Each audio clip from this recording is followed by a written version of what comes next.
दोस्तों, हमारे सीएमए वाले जो भी स्टूडेंट्स इंटर पास कर लिए हैं या इंटर का एग्ज़ाम दे दिए हैं, उनका बहुत सवाल अब आ रहा है उड़ उड़ के कि सर, अब मैं फाइनल की जर्नी के लिए तैयार हो रहा हूँ या मैं फाइनल का एक ग्रुप दे दिया हूँ, मुझे अनदर ग्रुप देना है।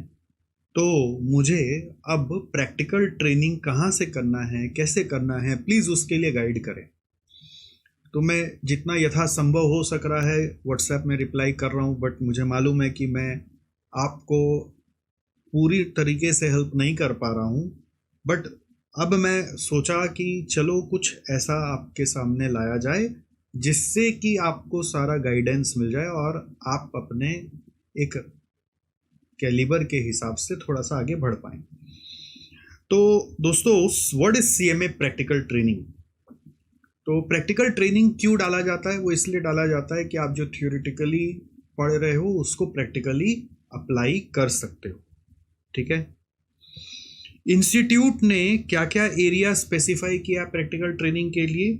इंस्टीट्यूट कहता है कि आप management accounting, cost accounting, financial accounting, financial management, auditing, regulatory compliances वाला work, corporate law advisory, systems analysis, IT including ERP, banking, teaching कर सकते हैं आप, मैनेजमेंट कंसल्टेंसी सर्विसेज कर सकते हैं, प्रोजेक्ट मैनेजमेंट, इंजीनियरिंग सर्विसेज आप, या फिर any other areas approved by the council कहीं पे भी कर सकते हैं।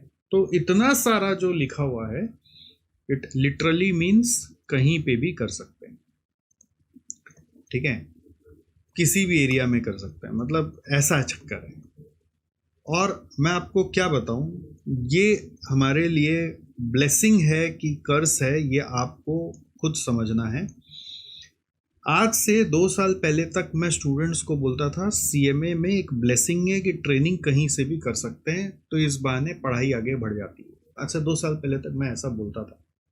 सच बता रहा हूँ, आप मेरे पुराने वीडियोस देखोगे तो आपको ऐसा कुछ मिल जाएगा कि सीएमए का एडवांटेज ये है कि इसका ट्रेनिंग कहीं से भी कर सकते हैं, तो इस बहाने पढ़ाई आगे बढ़ जाती है और आपकी डिग्री आ जाती है। बट लास्ट 2 साल से मैं मेहनत कर रहा था स्टूडेंट्स लोग के साथ कि ये जो सीवी है वो सीवी को एम्प्लॉयर रिकॉग्नाइज करे और उसको फट से ट्रेनिंग के लिए या फट से जॉब के लिए बुलाए। तो मैं जहाँ जहाँ भेज रहा था वहाँ वहाँ से सिर्फ निराशा ही निराशा हाथ लग रही है। मतलब सीवी पढ़ने राजी ही नहीं है। क्यों? क्योंकि उनको ऐसा दिख रहा है कि वो कोई एक भी जगह का मास्टर नहीं बन पाया या कोई भी काम उसको नहीं आ पाया है। तो इस कारण से आप जहां पे भी काम कर रहे हैं वो काम को वो रिकॉग्नाइज नहीं कर पा रहे हैं, और वो काम को रिकॉग्निशन नहीं है, तो इस कारण से वो आपकी आइडेंटिटी क्या है वो समझ नहीं पा रहे हैं। जैसे मैं जाता हूँ, पूछता हूँ आप कॉस्ट अकाउंटेंट को रखोगे, मैं भेजता हूँ तो बोलते कॉस्ट अकाउंटेंट वो क्या होता है, चार्टर्ड होता है? नहीं, चार्टर्ड नहीं होता, कॉस्ट अकाउंटेंट होता है, अलग डिग्री है।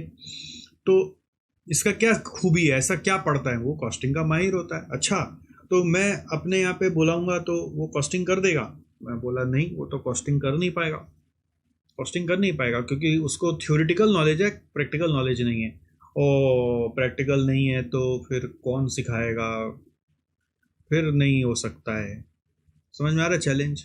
तो प्रॉब्लम क्या है कि आपकी पहचान है कॉस्ट अकाउंटेंट, तो ये कॉस्ट अकाउंटेंट की जो आपकी पहचान है उसमें आपको आना चाहिए कंपनियों का कॉस्ट करना। और कंपनियों का कॉस्ट करना आपको थ्योरेटिकली सिखाया गया है through subject of cost accounting, practically सिखाया ही नहीं गया है। और प्रैक्टिकल एक्सपीरियंस में खाली छुटका सा पार्ट डाला हुआ है कॉस्ट अकाउंटिंग, बाकी सब पार्ट दुनिया भर का डाल दिया है। तो आपका पहचान बनेगा कैसे? आप सोचोगे हमको कॉस्ट में काम करना है, आप जहां पे भी जाओगे वो आपको कोई भी तरह का काम में रख लेता है, और कई भी तरह का आप काम में एक बार अपना समय काट के आ जाते हो। तो प्रॉब्लम क्या होती है? तो आपकी सीवी बनती नहीं वैसी, तो आपका रिकग्निशन इंडस्ट्री में वैसा बनता ही नहीं।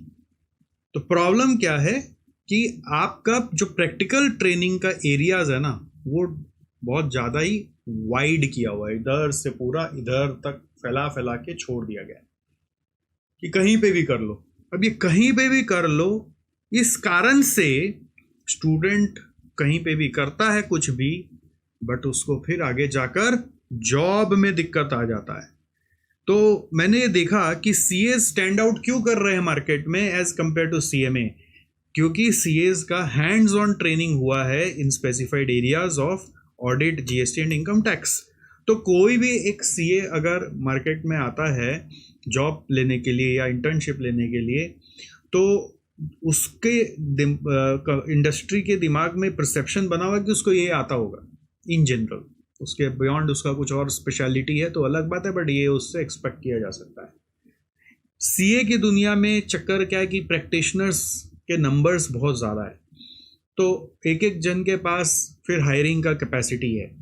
और सीए का प्रैक्टिसिंग का रूल क्या है कि आपको एक प्रैक्टिशनर के अंडर में जाके ही प्रैक्टिस करना होगा, और वो प्रैक्टिशनर्स भी काफ़ी एक दूसरे से कनेक्टेड हैं, उनका काम भी सिमिलर है, तो उनका ट्रेनिंग एक स्पेसिफिक एरिया ऑफ वर्क में हो रहा है। इसलिए इंडस्ट्री में जब वो जाते हैं तो सबको पता होता है कि ये बच्चा को क्या आता है, और वो उस हिसाब से उस बच्चे का आरओआई समझ पाते हैं और उसको जॉब वॉब भी ऑफर करते हैं। हालांकि उनके साथ भी अपने कुछ चैलेंजेस हैं, जो अच्छे से ट्रेनिंग नहीं कर रहे हैं, या उनको भी चैलेंजेस आते हैं कि उनको ऐसे फर्म मिल जाता है जो उनको फर्म में कम पैसे लेकर भी कुछ ज़्यादा सिखा नहीं रहे हैं, वो अलग पार्ट है, वो प्रॉब्लम हर जगह ही है। बट इन जनरल ये ऐसा है कि जो सीए हैं वो स्ट्रक्चर्ड हैं because of their training being structured with in CA firms. अब सीएमए वालों के साथ क्या है, सीएमए फर्म की जनसंख्या ही कम है। अब जनसंख्या कम है तो सीएमए फर्म वाले जो काम कर रहे हैं वो कोई ज़रूरी नहीं कॉस्ट में काम कर रहे हैं, वो भी चार्टर्ड वाला काम कर रहे हैं। तो कहीं ना कहीं आप सीएमए फर्म में भी जाते हो तो काम कुछ और कर रहे हो, आप कुछ और काम करो तो फिर आपको दूसरों को समझाना पड़ता है कि मैं भी सीए के जैसा काम करके दिखा सकता हूँ। सीए वाला का ऑलरेडी नाम लोगों को मालूम है कि ये कर आएगा तो ये कर लेगा, बट आप है दूसरे लाइन के, आप ये काम भी करके अगर जा रहे हो तो उनको समझने में टाइम लग रहा है, तो बोल रहा है अच्छा चलो एक्सपेरिमेंट करके देखते, कम सैलरी में आओ पहले, फिर देखते फिर आगे क्या करेंगे। तो ये चक्कर चल रहा है जी। अब आप दूसरे इंडस्ट्री में चल जाते हो तो वो आपका वैसे वैल्यू नहीं समझ पाता, क्योंकि वो लोग नहीं जानते कि कॉस्ट अकाउंटेंट क्या क्या कर सकता है। सिर्फ एक ही संस्था है जो सीएमए का रियल एसेंस जानती है, तो वो है पीएसयूज। क्यों? क्योंकि हमारा जो सीएमए इंस्टीट्यूट बना हुआ है वो मेजरली पीएसयूज के रिप्रेजेंटेटिव्स का एक संगठन है। तो वो लोग अपने वहाँ पर क्या कर रहे हैं उसके हिसाब से उनको पता है कि हम यहाँ से बच्चे लेंगे तो हम उनसे क्या क्या करवा लेंगे। अब वो भी रोल क्या कॉस्ट अकाउंटिंग रिलेटेड फोकस्ड होता है? जी नहीं, बिल्कुल नहीं। इतना बड़ा पीएसयू है, इतना बड़ा साम्राज्य है उनका कि कई बार बच्चे जो कॉस्ट अकाउंटेंट बन के जाते हैं वो देखे गए हैं कि सिर्फ बिल ही काट रहे हैं, सिर्फ वेंडर से नेगोशिएशन ही कर रहे हैं, सिर्फ कोई फॉर्म टेंडर का बना रहे हैं या टेंडर का फॉर्म इवेल्युएट कर रहे हैं। तो it's not necessary that they will be doing the whole of the work. If they stay for say 15 years 20 years, may be through step by step promotion and growth in their career, वो कुछ अलग अलग variety वहाँ पर देख ले। अगर वो 20 साल वहाँ पे टिक गए तब की बात है। तो ये चल रहा है आपके लेवल पर। अब ये सारा आपको खुल के जानना बहुत ज़रूरी है, और मैं हर बैच में लोगों को बताता हूँ, हर मतलब एग्ज़ाम के बाद ऐसे वीडियोस बना बना के बताता हूँ कि आपको क्लैरिटी मिल जाए कि ये सत्य है। अब इन सारे सत्य के बाद आपको ये जानना है कि आप अपने स्ट्रगल को कम कैसे कर सकते हैं, राइट? अब आप यहाँ आ गए, अब ये सब सुनकर आपको डिस्करेज थोड़ी ना होना है, आपको थोड़ी ना पीछे हट जाना है। आपको सोचना है अच्छा ये चैलेंजेस हैं तो अब मेरे को अपना रास्ता आगे का कैसे बनाना है। सबसे बड़ा जो डिस्कशन का सार है वो यही है कि हमारा ट्रेनिंग के लिए स्ट्रिक्ट इंस्टीट्यूट ने गाइडेंस नहीं बनाया। हमारे ट्रेनिंग के लिए कोई सीएमए फर्म कोई स्पेसिफिक तरह के काम करते हुए नहीं पाए जाते हैं। हमारी ट्रेनिंग की कोई प्रॉपर मॉनिटरिंग भी नहीं है। इंस्टीट्यूट को बस आप कागज़ सबमिट कर दो, वो समझ लेता है आपकी ट्रेनिंग हो गई। वो कोई क्रॉस वेरिफिकेशन भी नहीं करते हैं। और उन्होंने कोई एरिया ऑफ वर्क भी डिफाइन नहीं किया, जनरलाइज एरिया कर दिया है। कोई एक्सपर्टीज जो आपका डोमेन में आपको मिलना चाहिए वो आपको मिलता ही नहीं है। आप इतने मन से कॉस्ट सब्जेक्ट को पढ़ते हो, आप इतने मन से मैनेजमेंट अकाउंटिंग पढ़ते हो। मेरे पास स्टूडेंट्स आते हैं, वो बोलते हैं सर मेरे को इतना अच्छा लगा आपका सब्जेक्ट पढ़ के, मेरे को ज़िंदगी भर इसी में काम करना है, आप मेरे को रास्ता बताइए। और मैं भी आपके पीछे पीछे आपका प्रेमी, आपके चक्कर में अलग अलग कॉरपोरेट्स में बात करना शुरू कर दिया, और उनको ये समझाया ही नहीं जा पा रहा है कि कॉस्ट अकाउंटेंट आके वो आपके यहाँ पे क्या क्या कर देगा। तो मैं स्टूडेंट्स लोग के साथ अब क्या कर रहा हूँ वो मैं आपको समझाना चाहता हूँ, जिससे कि आपका प्रॉब्लम हमेशा के लिए सॉल्व हो जाए। तो आपका डोमेन स्पेसिफिक एक्सपर्टीज बन जाए, ये सबसे इम्पॉर्टेंट मेरा गोल है, और मैं इसी के लिए कई समय से काम कर रहा हूँ। आप लोग कई बार होता है कि अपने फ्रेंड्स लोग से कंपेयर करते हैं, सुनते हैं, कई बार आपको कोई सुना देता है ऐसी वहम वाली बातें कि सतीश सर ने अपनी जो क्लासेस हैं वो अपडेटेड नहीं की है काफ़ी समय से, आप चलो दूसरे नए फैकल्टी का नया नया गर्मा गर्म क्लास ले लो। तो आप ये समझ लो जो टाइम है ना वो 24 घंटा ही है। उस 24 घंटे में मैं आपके लिए वीडियोस बना रहा हूँ, मैं आपके लिए कॉरपोरेट्स में जा जाके मीटिंग कर रहा हूँ, मैं आपके लिए ये सारे पेपर रिव्यूज़ ला रहा हूँ, मैं आपके लिए सुपर 50 क्वेश्चंस ला रहा हूँ, मॉक टेस्ट संग्राम मैनेज कर रहा हूँ, मॉक टेस्ट संग्राम करवा के दे रहा हूँ, प्लस सारे क्लासेस को अप टू डेट रख रहा हूँ, प्लस सारे स्टूडेंट्स को डाउट सॉल्व कर रहा हूँ, प्लस मैं 11 सब्जेक्ट्स पढ़ा रहा हूँ। फैला लिया ना इतना। तो अब इन सब के मद्देनजर रखते हुए आप कैसे उम्मीद कर सकते हैं कि मैं हर 6 महीने में आपके लिए नया नया क्लास रिकॉर्ड करूँ। मैं एक सिलेबस का एक क्लासेस सोच के आपके क्लासेस को बनाया था कि एक बार एक सिलेबस आ गया तो ये क्लासेस मैंने बना दी, जब सिलेबस आउटडेटेड होगा तो फिर से मैं क्लासेस बनाऊंगा। लिटरली टिल नाउ हम जो आपको क्लासेस पढ़ा के दे रहे हैं, अनटिल नाउ हम लोगों ने अभी इतना पेपर वगैरह एनालिसिस किया है, आपको क्या बताएं कि जो क्लास में पढ़ा रहे उससे 100% पेपर छप रहे हैं। चाहे आप FM का बात करो, चाहे MA का बात करो, चाहे आप कॉस्ट का बात करो, चाहे आप OMSM की बात करो। तो इस तरह से इस बार एनालिसिस करके आपको प्रूव कर करके दिखा रहे हैं, इसका पेपर रिव्यू वीडियोस भी डाल रहे हैं। और इन सब का नतीजा आप क्या दे रहे हैं, आप मुझे ये सुना रहे हैं दूसरे दोस्तों के थ्रू कि आप क्लासेस कहीं और इसलिए ले लीजिए बिकॉज वो नया क्लास है। तो क्या हमारा 18 साल का जो अनुभव है उसका कोई वजूद नहीं है? आप ही बताइए, आप बताइए, आप सोचिए, क्या उस नॉलेज को जो हमने कैप्चर करके क्लास में डाला है उसका वजूद नहीं है? आप ये समझ रहे हैं कि हम एक दिहाड़ी लेबर के तरह बस हर समय एक ही क्लास को बार बार लें? तो अगर हम वो लेने लग जाएंगे तो आप ये समझ लीजिए सारा टाइम फिर वहाँ चला जाएगा। तो फिर आपको ये प्रैक्टिकल ट्रेनिंग का गाइडेंस कैसे मिलेगा? फिर आपको ये बाकी इतना जो मॉक टेस्ट करवा के दे रहे हैं वो कैसे मिलेगा? हो सकते हैं कोई ऐसे महा अनुभवी टीचर हैं, बहुत ज़्यादा कैपेसिटी वाले कोई इंसान हैं जो आपको वो सब कुछ करके दे रहे हो, तो मैं भी उनसे गुरु दक्षिणा देना चाहूँगा कि भाई आप ये कैसे कर लेते हो, मेरे लिए संभव नहीं है। मैं ऐसा आपको कह रहा हूँ, बट पॉइंट ये है कि आपका और मेरा रिश्ता बहुत ही नाजुक है और बहुत ही महत्वपूर्ण है मेरे लिए। आपके लिए कितना है मेरे को नहीं पता। मैं ये समझता हूँ कि मेरा काम सिर्फ क्लास तक का नहीं है, मैं बार बार अपने क्लास को रिकॉर्ड करूँ और आपसे नए रिकॉर्डिंग के बहाने बहुत सारे खाली पैसे रिकॉर्डिंग को बोल बोल के लेता रहूँ, तो मुझे ना सेटिस्फेक्शन नहीं आता। मुझे लगता है कि मेरा पढ़ाया हुआ बच्चा पहले तो मेरे सब्जेक्ट में नहीं हर सब्जेक्ट में पास होना चाहिए, तो इसलिए हमने मॉक टेस्ट चालू किया। मुझे लगता है कि मेरा पढ़ाया हुआ बच्चा एग्ज़ाम में और कॉन्फिडेंट जाए, तो हमने ये सब सुपर 50, पेपर सॉल्विंग, MCQ ये सब बहुत ज़्यादा चालू कर दिया। फिर मुझे लगता है कि उसके अच्छे इंटर्नशिप लगे, मुझे लगता है उसका अच्छा जॉब लगे, मुझे लगता है कि जॉब लगने के बाद भी वो अपने करियर में वो गलतियां ना करे। हाल में एक रैंक होल्डर था, वो मिलने आया और पता चला कि वो रैंक होल्डर ने अपने 2 साल में जितने पैसे कमाए उसका आधा से ज़्यादा पैसा स्टॉक मार्केट में गंवा दिया। तो मुझे बड़ा दुख हुआ कि ये 2 साल में इतना पैसा स्टॉक मार्केट में कैसे गंवा दिया। क्यों? क्योंकि उसने कभी ये नहीं सोचा कि सर अवेलेबल होंगे और सर से गाइडेंस ले ले। तो मुझे उसको समझाना पड़ा कि मैं तेरे लिए ही हूँ, तुम लोगों के लिए ही हूँ, तुम आता कभी तो मैं तेरे को बताता ना कि ये चीज़ के लिए भी ऐसे कर सकता था, नहीं कर सकता था। इतना मेहनत से पढ़ा हुआ, पास करके पैसा कमाया और फिर इस तरह से स्टॉक मार्केट में लगा दिया।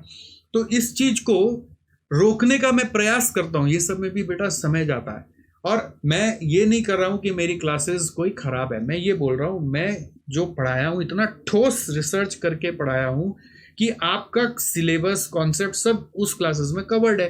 तो अब बचा हुआ जो मेरा समय है मैं कहाँ दूँ? मैं ये सोचता रहता हूँ कि आपके करियर में कैसे आपके चार चांद लगाऊँ, कैसे आपको सक्सेसफुल इंसान बनाऊँ। जस्ट पास होने तक ही नहीं, पास होने के बाद भी आपके साथ जुड़ के कैसे आपके जीवन में एक परिवर्तन लाऊं। अगर मेरा ये सोचना गलत है तो आप मुझे ज़रूर बताइएगा कमेंट में। मैं ये सब बंद करके सिर्फ क्लासेस नई नई बना बना के आपको देता रहूँगा, अगर आप इस चीज़ के लिए ही रेडी हैं। और अगर आप मुझे सपोर्ट नहीं करेंगे तो मेरे पास लास्ट में ऑप्शन भी नहीं बचेगा, मुझे सिर्फ आपको बाकी टीचरों के तरह सिर्फ क्लासेस ले लेके ही देना पड़ेगा। The choice is yours. और अब सिंस वीडियो ज़्यादा मैं लंबा नहीं करना चाहता हूँ तो मुझे ये यहाँ पे एक बार रोकना है, इसलिए कि मैं जानना चाहता हूँ कि क्या आप वाकई में इसका सॉल्यूशन चाहते हैं कि मैं आपको बताऊं कि आप ये प्रॉब्लम को कैसे सॉल्व करें, या फिर बस यूं ही आप कह रहे हैं मेरे को। तो आपका इंटरेस्ट कितना है वो मुझे कमेंट्स में पता चलेगा। तो यदि आप कमेंट में ये लिखेंगे मुझे अपने दिल की बात कि सर आप हमें ऐसे भी गाइड करिए, आपकी क्लासेस परफेक्ट है और इसके लिए आपको चिंता नहीं करना है, हम आपको सपोर्ट करेंगे उधर कि स्टूडेंट्स को हम भेजते रहेंगे क्लासेस लेने के लिए, हम इनकरेज ही करेंगे कि आपका पूरा क्लासेस अप टू डेट है और सब कुछ मिल रहा है जो हमें चाहिए, तो मैं आपके लिए इस सब रास्ते पे आगे बढ़ूँ और आपको और 2-4 कदम आगे हाथ पकड़ा कर आपका डोमेन एक्सपर्टाइज वाला आपको आइडेंटिटी आपका बनवा के दूँ। और मैं आपको ये बता देता हूँ कि लास्ट 2 साल में मैंने इसके ऊपर काफ़ी काम कर लिया है और बहुत कुछ क्रैक भी कर लिया है, बस अभी आपको दिया नहीं है। और देने का इच्छा बहुत है, बट तकलीफ ये होती है जब एक भी बच्चा आके ये बात बोल देता है मुझे कि सर आपने नई क्लास नहीं दी। मैं बोलता हूँ नई क्लास का आप करोगे क्या? सारी क्लासेस तो हर समय मॉनिटर कर रहे हैं, हर 2 महीने 3 महीने में बैठ के देख रहे हैं कि कौन सा क्लास चेंज करके और बेटर कर सकते हैं। बीच बीच में कितनी सारी क्लासेस चेंज कर देते हैं आपको क्या मालूम है। बट आप बोलेंगे पूरा का पूरा रिकॉर्ड करो, तो मैं आपको डियर बता देता हूँ मेरे जितने सब्जेक्ट्स हैं मेरे को वो पूरा रिकॉर्ड करने में मैंने अपना रूटीन बनाया और देखा कि मैं फिर और कुछ भी नहीं कर सकता, मैं बस क्लासेस ही रिकॉर्ड करूँगा। और इतने सारे सब्जेक्ट्स है उसको डिलीवर करने के लिए फिर मैं साल में सिर्फ एक बार एक सब्जेक्ट का क्लास रिकॉर्ड कर सकता हूँ, और बाकी फिर मुझे सब कुछ बंद कर देना पड़ेगा। ये सब वीडियो बनाना, ये सब इंटर्नशिप के बारे में बात करना, ये आपके पोस्ट क्वालिफिकेशन आपका वेल्थ को कैसे बनाना है उसके बारे में बात करना, आपके एलुमनाई ग्रुप के साथ टाइम बिताना, बहुत कुछ मैं जो कर रहा हूँ, मॉक टेस्ट वगैरह सब कुछ बंद करना पड़ेगा। आपको ही बताना पड़ेगा कि सतीश सर से आप क्या उम्मीद कर रहे हो। अगर आप क्लियर करोगे तो मैं ज़रूर आपके लिए आगे बढ़ूंगा, राइट। तो I will be waiting for your comments, then only I will proceed ahead in guiding you. और वैसे मैंने पूरा बना रखा है आपको, ये जस्ट सैंपल दिखा दे रहा हूँ, पूरा आपको दूंगा बट जब आप मेरे को दिखाओगे कि आप सच में मुझे सपोर्ट कर रहे हो, राइट। तो आपके नंबर ऑफ कमेंट्स ही मुझे इनकरेज करेंगे। आई will be waiting and reading, and then I'll come out with next solution for you according to your comments.